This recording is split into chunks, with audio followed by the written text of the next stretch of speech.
All right, we got Alfo Media. This is part 2, talking about wrestling theme music and how great it is. It was just Survivor Series on Saturday. Great Survivor Series, not gonna lie. War Games. I missed the women's War Games match, but they'll probably post a full match next year or the year, you know. So I saw the highlights though, and I was hearing some stuff about it. I don't know. I gotta see it for myself. I literally joined the Discord with the homies too late. That's the only match I missed, but I missed it. Other than that, though, great Survivor Series. OG Bloodline, when we gonna drop the bomb for that? You gotta see it, man. I think that's all I really wanted to talk about. We got Raw tonight. I'm excited for that. But before we get there, we gotta talk about the music, bro. We gotta talk about the music, man. Oh my, could it be? Welcome to the second installment of a music YouTuber talking about one of his other main passions in life, the silly, demented world of pro wrestling. Yes. And the music within that world that makes it even better. In the previous video, which, by the way, I expected nobody to watch, so I'm really glad, and I appreciate that it made its way to the right people. I outlined my criteria for what I think makes a good wrestling theme song, went through a few arbitrary tiers of tracks that I think are very good, but today is about the best of the best. For a quick recap, this is obviously very...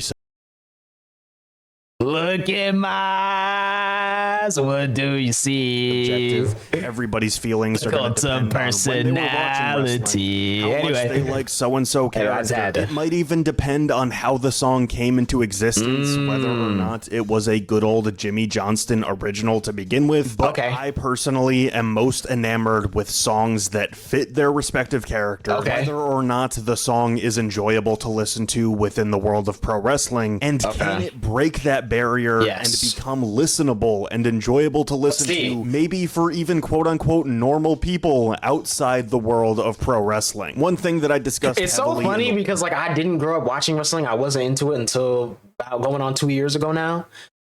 And bro, I can't imagine like not knowing about this stuff now. I just can't imagine it, bro. Like it's taken over a vast majority of my life. Like I'm always thinking about wrestling. There's a show on like every night of the week. I'm always watching clips. I'm always, you know, like, bro, it's hard to imagine what life was like before this, when I was completely oblivious to the world of wrestling. And even still, I wasn't that oblivious. I knew, you know, John Cena's theme. I knew certain things, but like, you know, the last video that I will be talking about. I can't imagine being normal and like not knowing now. Of that initial sting that plays within the first few seconds of a theme song. Is the crowd instantly reacting because they know exactly who's coming out? Or is it like that video of Seth Rollins watching the Royal Rumble and he, along with all of us, are trying to decipher which bad Def Rebel theme song just played because we don't know. Thank you. Bro, thank you for the Def Rebel slander, bro. Thank you for the Def Rebel slander. That's one thing. I've gone back a little bit. I haven't done like a full deep dive into like, you know, the Attitude Era, the Ruthless Aggression. You know, I haven't really done a full deep dive. I'm not as locked in with the older stuff yet because I've been trying so hard to keep up with what's happening now. So there's a lot of stuff that I don't know about, but one thing that I do know that both of those eras had, even the PG era had, over recent times, is the lack of Def Rebel songs. Genuinely, I try not to slander, you know what I mean, people with their music, because sometimes just expression, but a lot of those Def Rebel tracks do not hit, bro. They simply do not. They're trash, bro. I'm sorry. Who's coming out? I gotta tell you.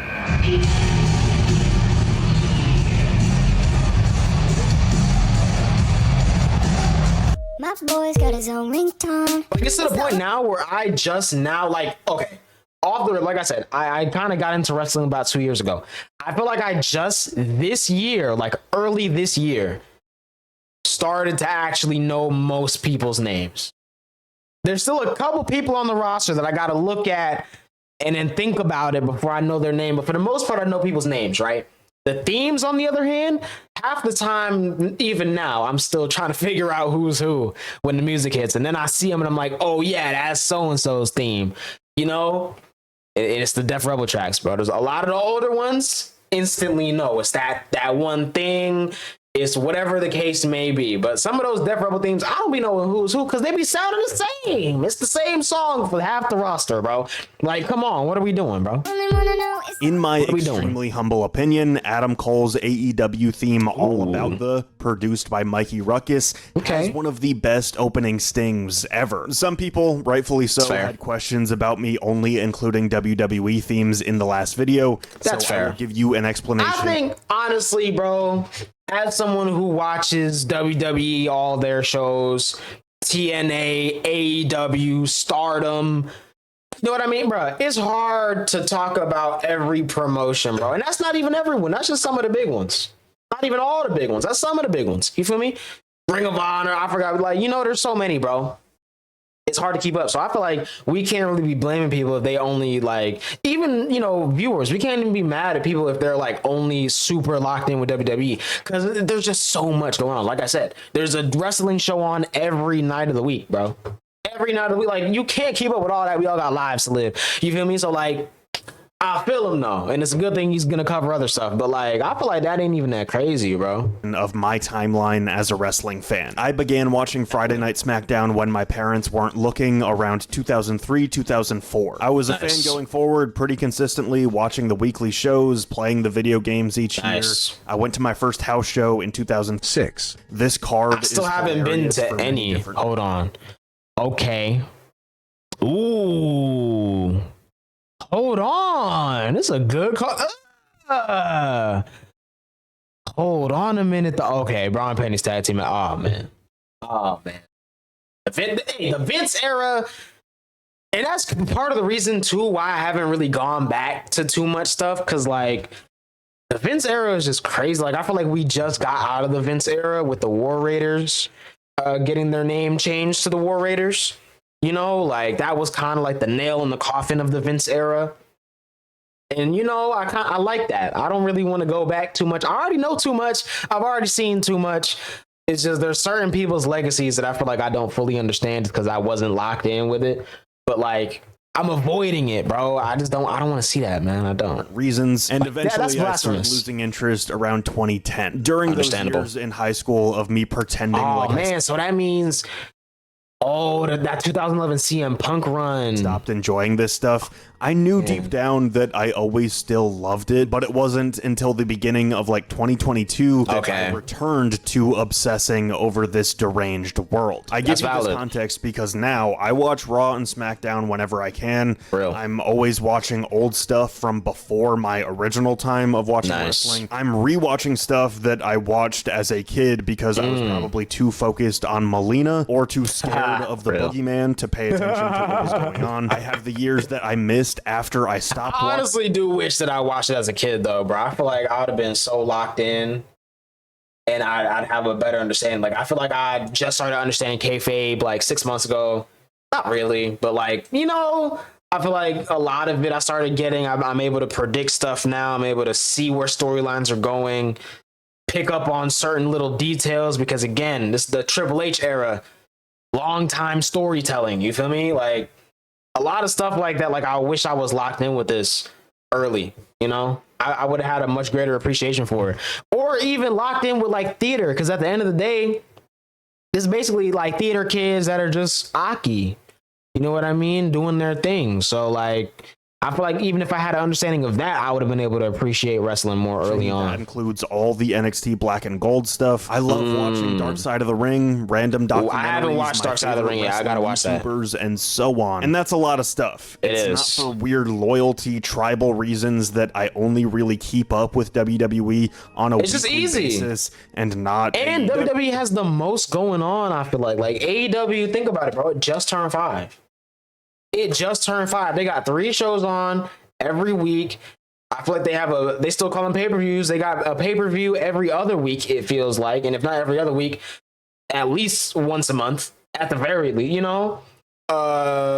Like there's so much going on. And then plus stuff with Ring of Honor and, you know, like there's so much. And then TNA, I feel like it's easier to keep up with TNA now because they're kind of locked in with WWE. So you get people from TNA coming over to WWE, like Motor City Machine Guns, Jordan Grace. You feel me? and then still appearing on TNA is like, it's easier to kind of blend that. Joe Hendry, most viewed wrestling video this year, until the CM Punk Roman Reigns video gets another 100 million views. But for now, you know what I mean? I believe in Joe Hendry. I feel like it's just the easiest, bro. Like, it's literally the easiest. WWE is just, you know, WTNA, they don't force New Japan, etc. I just have plenty on my plate as it is, and I said Stardom. You can't even really watch Stardom over here, at least not in real time. When I first started watching Stardom a little bit, I was just watching whatever they had on their YouTube channel, bro. Is that no subtitles? Like completion? Just watching pure wrestling. I need to know everything about this one thing. So besides me watching a match here and there of a different promotion, I feel like it would be less rewarding if I dipped my toes into everything else, as opposed to fully. And that's something I've noticed about myself in the last month, because I haven't been streaming, you know, as often lately. I streamed once in November, no, twice, because I streamed on the 1st. I streamed twice in November, you know, like I've kind of just been doing other things, so it's been harder for me to keep up, because the homie Limi, shout out to homie Limi, will be, you know, putting together updates and stuff. So it'll be WWE, TNA, AEW, whatever I needed to know that happened like the last couple of days of wrestling.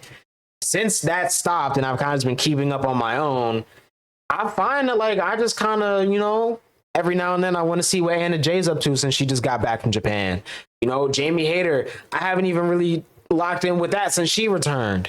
TNA, I think I watched one match in the last month of TNA. I haven't watched anything New Japan. I haven't watched anything Stardom.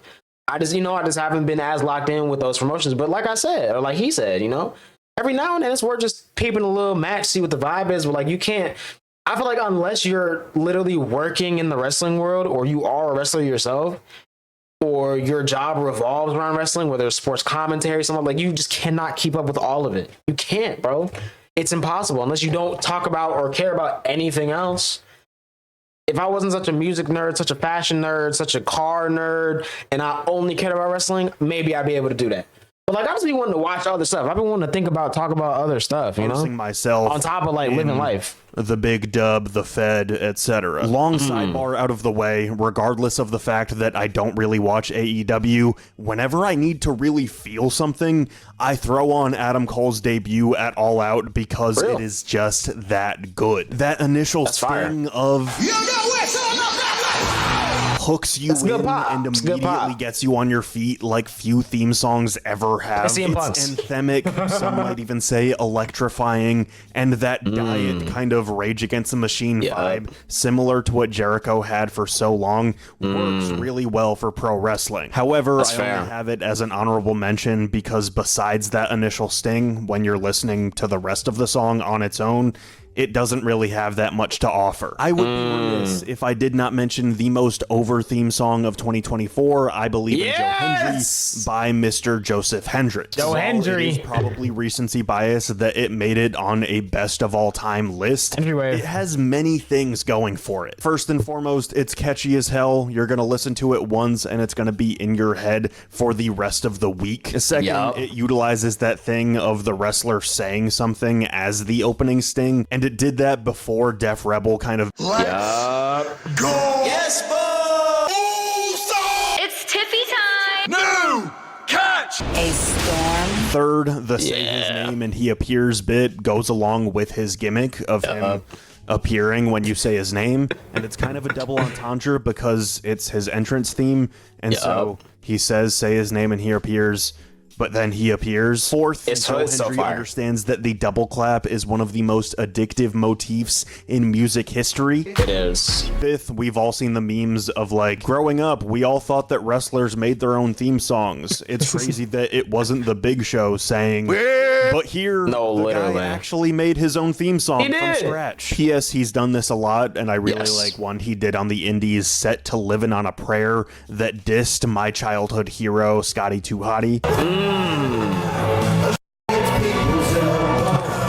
But that goes along with the most important point for Joe Hendry, which is that in this ultra-competitive landscape of pro wrestling, where very talented people come and go for seemingly no good reason, this guy, who is more or less just fine in the ring, he's okay, he got over with a gigantic chunk of the internet wrestling community. He got guest spots on NXT while being signed to TNA. He got a single that actually charted in the UK, all because he made himself a good theme song. That is mind-blowing when you really think about it. It is, bruh. You locked in, bruh. Before we move on to the next tier, I have to mention Swerve Strickland, aka Swerve the Realist, and his theme song Big Pressure featuring Flash Garments. The chorus on this thing is fire too. Unreal. It's legitimately catchier and hits harder than a lot of the stuff that you'll hear on the radio. Lana dancing to it makes it even better.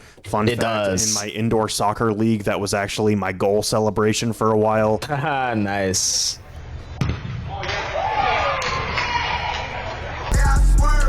Respectfully, I think that the verse that follows the chorus is pretty weak, but I'm pretty sure I read somewhere that Swerve freestyled that, so like...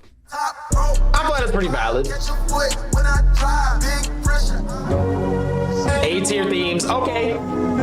Let's talk about it. Untitled Metal. Kurt Angle's theme song does everything it needs to, and there's a certain kind of efficiency to this thing that is unbelievable. For those of you that don't know, Kurt Angle not only won a gold medal in the Olympics for freestyle wrestling, but he did so with a broken freaking neck. Meanwhile, in WWF a few years earlier, there was a guy in a giant turkey costume named the Gobbledygooker Happy Thanksgiving. So I think you can believe me when I tell you that when Jim Johnston needed to make a theme song for Kurt Angle, the gold medal Olympic champion, and he was going to be joining the clown show, Kurt's music needed to inherently have some kind of like honor and prestige. The fascinating thing though is that while Kurt's music does inherently have this level of respect to it, it also kind of mocks him in a very fascinating way. This was the late 90s, early 2000s when Kurt was coming up. Everything was counterculture. It was Limp Bizkit and South Park.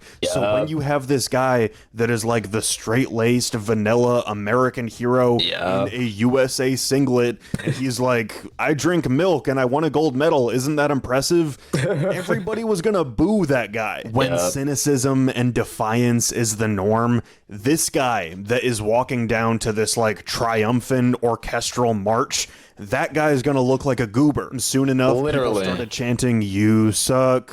You suck, along with his song, which is a very funny sentiment for a guy that was like... Wasn't the first "You suck" chant when Triple H returned? And then Kurt Angle completely interrupted him to announce that he was joining the Royal Rumble. Wasn't that the first "You suck" chant? The most accomplished athletes in the world at the time. And the great Kurt Angle would go on to embrace every side of pro wrestling, from heroic to goofy and everything in between. And it all started with this theme song. There is a very famous, very important pro wrestler who has a theme song that I love, but that guy is very annoying, and I don't want to talk about him right now, so I'm going to pick a random jobber from the 2000s. Hulk Hogan, right? At first, when I saw the hair, I thought maybe this was an old picture of Shawn Michaels, but I'm pretty sure that's Hulk Hogan. Low-key, not even Glazer of the Year, but he ripped his shirt off for Donald Trump. That's embarrassing, bro. As the man... That's kind of crazy, bro. That's kind of wild, bro. And not even in a gay way, because I'm queer. That's weird, though. Man's on stage at the RNC, ripped his shirt off for not... Hey, man. Wrestler who has a theme song that I love, but that guy is very annoying. We'll keep it 1,000. I don't want to talk about him right now, so I'm going to pick a random jobber from the 2000s and give him this theme song instead. When it comes crashing down and it hurts inside. written in collaboration between Jim Johnston and the rock band Saliva. Okay. Batista's I Walk Alone is a next level pump up song. I like how the story in the verses really builds up and earns that scream along chorus. The guitar riff is this melodic post grunge that works in all the right ways. And even to this day, Batista talks about how well this song fit him not only as a character in wrestling, but as a human being. Crazy. The Alter Bridge song Metalingus that Edge adopted as his signature tune is Alright, be honest with me, y'all. WWE just trademarked the name Edge. Kind of petty, you know, I guess they just want to keep the rights to that name. Whatever, right? Do we think that Christian Cage is over with and we might get one more Edge run in WWE before he retires? I feel like there's a slight possibility. It's not very probable. I don't think he's leaving AEW anytime soon. And even if he does, I don't think he's coming back to WWE as Edge. But anything's possible. You know, it could happen. It might not. It probably won't. But it might. Like it could. That gets the blood pumping. The You Think You Know Me defines the word iconic. JPEG Mafia uses it within his music. The blistering drums in the song, the emotional vocals, the refrains within this help the flow of the song really well, and I could go on and on. I watch Adam Cole's debut at All Out to feel something, but I watch Edge's return at the 2020 Royal Rumble to die of shock and awe, come back to life, and feel something again. God, why did I talk about Joe Hendry for so long? This video is going to take forever. Daniel Bryan choosing Flight of the Valkyries by Wagner is a great use of public domain. It was so much different than everything else at the time, and it really harkened back to the golden age of wrestling, where classical music was sort of a norm. Also, it fit his I haven't gone back to the golden age at all, really. Character to a T. Gotta lock in with the geezers. I am going to get torched in the comments for not having this up higher, but Jim Johnston's If You Smell, Know Your Role. Honestly, bro, If You Smell, not that great. I'm sorry. It's not, bro. It's iconic. It is. It's very iconic. But hey, bro. Hey, I don't know. Maybe I'm just tired of hearing it. I don't know. I feel like it has a bunch of different names and versions. The theme song for The Rock, I feel like it is just below what is the best. The opening sting is and it's only there because The Rock is so iconic in the ring, on the mic. Feel however you want about the movies, in the movies. You know what I mean? He's just an iconic guy, and so that's why it hits. But it's not that great, bro. It's really not. I'm gonna keep it 1,000. It fits him. I think if anything, he made that theme valid. The theme doesn't make him valid. You know what I mean? Like, it's only a cool theme because it's for The Rock. That's the only reason why, bro. Well, it's super memorable, yes, but I think that there are some that are even better. Exactly. Kane's Slow Chemical by the band like the new version. Remember them? I'm not paralyzed, but I see. This track rocks, and it's probably even better than you remember it being. It has a great opening, but it is so much more than that. The verses rule too.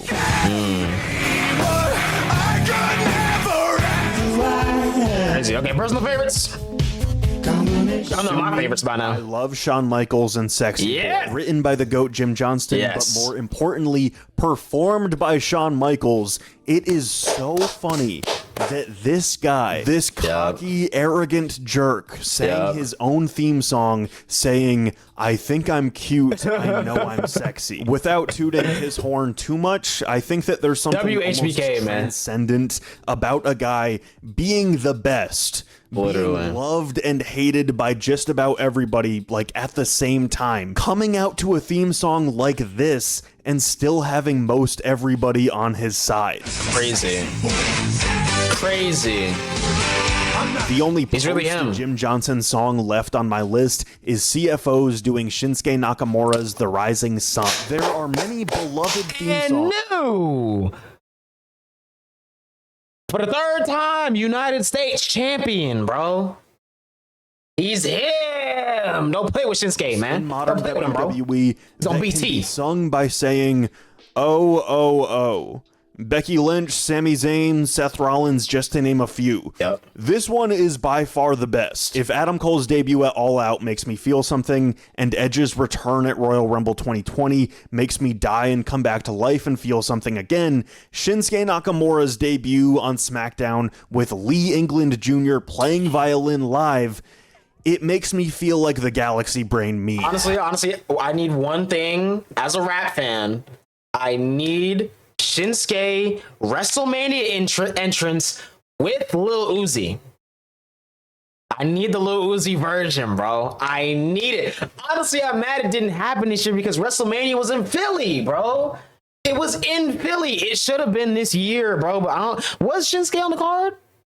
Hold on. I honestly can't remember. I don't think he was. Let's see. Who was on the card, bro? Nah. He was not on the card, bro. I didn't think so, though. I didn't think so. Yeah, man. If he was on the card, that would have been great. He wasn't on it. That's unfortunate. You know, but it happens. It happens, man. It be like that sometimes, I guess, bro. Ain't gonna lie.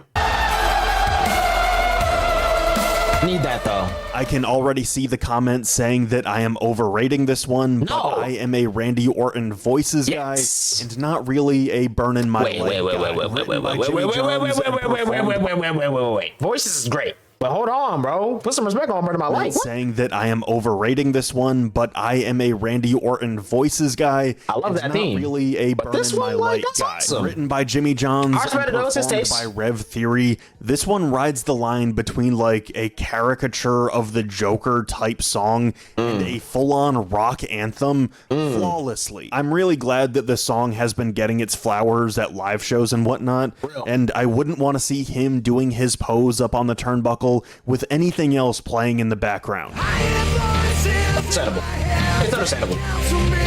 At the end of the day, with all these opening stings and the songs that match their characters perfectly, do any of them in the history of wrestling fit more and hit you as hard in an instant Stone Cold more than this one? I didn't even think about Undertaker, bro. Oh my god, I thought he was going Stone Cold. Taker, though, we gotta try to bomb for that. We gotta try to bomb for that. See, it even did it to me just hearing it, bro. It even did it to me just now, bro. I doubt it. I don't want to talk about my goodness. My favorites that are also the best. Written and performed by Living Color, Chick Magnet Punk using Cult of Personality is almost cheating. It is so good. It is. Non-classical music. Chicago! This would be the critics' choice for I'm gonna watch the Survivor Series return right now, just cause, bro. That's something I watch to feel something. I watch his return to wrestling, period. What was that, AEW Dynamite? I feel like he returned on Dynamite, right? I don't even know. Again, I don't watch AEW that much. That right there was in itself was crazy because they were chanting it before the theme even started. But the pure the raw emotion of that pop at the end of Survivor Series 2023, bro. Oh my goodness. There aren't few things. They be saying men have no emotion, bro. I feel like most guys would just tear up every time, bro. That's nothing but aura, bro. Like the kids be saying now, man. It's nothing but aura. The actual best straight up song aura is for anything in wrestling history, right? It's one of the hard rock songs of the 80s, and it is still adored by non-wrestling fans today. Yeah. What gets it this high up on my list, though, is that besides the fact that it is just that good of a track, it fits this enigmatic person so well. This human being, this wrestler, in such a way that you can't really understand if you're not a wrestling fan and you don't know his story. He is the cult of And that's the thing. That's the thing, too. Like I said, I just got into wrestling 2 years ago. I didn't know who CM Punk was. I didn't. I gotta keep it 1,000. I did not know who he was. I watched the Survivor Series return and I was like, all right, this is cool. Why all this excitement? Why all this feeling, right? And then I started doing my Googles. I started doing my knowledge, right? I did the knowledge. And now every time I watch it, bro, it's just like, I feel like I was a fan since birth. You know what I mean? But you just got to know. You got to know, bro. Pro wrestling. Chicago! While he was never my favorite wrestler by any means, there was always this sense of inevitability about Triple H. Okay. And his theme song being at the top of the list kind of goes with that. The Game, written by Jim Johnston and performed by Motorhead, cannot be ignored. Hit the Big Daddy Mark video. Yes! Not that one. No, not that one. Not that one. I love this guy, bro. Time to play the game. Yes! Yes, that one. This theme music ticks every box you could Love imagine. that guy, the man. opening strum of the guitar hits hard as a sting. From the intro to the verse to the chorus to the bridge, it's just well-made music from front to back. And yes, it was made by a good, notable band that people are a fan of, Motorhead, but it was written in tandem with Jim Johnston, so it fits Hunter's character perfectly. Between its acclaim in pro wrestling across multiple decades, its crossover potential in real life at sporting events or on memes on the internet, I think this is the best wrestling theme song of all time. I was about to say, we haven't talked about Stone Cold. I was literally about to say that, bro. Real life at sporting events. I was about to say all time. Wait a minute. Internet, I think this got too much is the dip on your best chip there, wrestling brother. theme song of all time. That was perfect. That was perfect, bro. No, Stone Cold's is even better. It Hey, is. Thank you for watching that video. It is. If you want to support my Wait a channel, minute. feel free Wait a to minute. like, Wait a comment. minute. Wait a minute. Wait a minute. Part 3, please, because I don't remember him mentioning the Hardys. I don't remember him mentioning the Hardys at all in part 1 or part 2. Do a part 3, bro. Just for the Hardys. And talk about Joe Hendry more if you want to. I don't know. But hey, man. Comment Banger and video. subscribe. You can follow me on social media at Banger video. RenchaHS. You can buy my Do the thing. merch, support my Patreon. Click the things, bro. Do the things. You can subscribe to me on Twitch. That's another one. Yes. Yeah, I thank haven't you. caught a stream in a minute, bro. I ain't gonna lie. Bye. I've not caught a stream in a minute. The last time I was in a stream, he was playing Fall Guys with the homies. Asked me if I wanted to join, but I was already playing GTA Online, so I couldn't. But you know, hey man, next time. But yeah, I don't remember. Maybe he did mention the Hardys in the first one, and I just forgot because sometimes I'll be blacking out during his reactions. I'm not gonna remember anything I said in the last 20 minutes. The second I press stop recording. Literally, it's all just gonna disappear. So I don't know. Maybe he did, and I just forgot. But as far as I can remember, there was no mention of the Hardys. Come on, man. Come on, man. Hey, bro. I love wrestling, bro. I love wrestling. I gotta stop this too because I gotta work out and I gotta try and be ready for when they drop them Raw clips so I could watch Raw because the first Raw after a PLE is always great, bro. And I'm very excited for January 6th. We will not be storming the Capitol, but we will be seated for Raw on Netflix, bro. And it better not lag. It better not, man. It better not. That's all I'm gonna say. W video though, bro.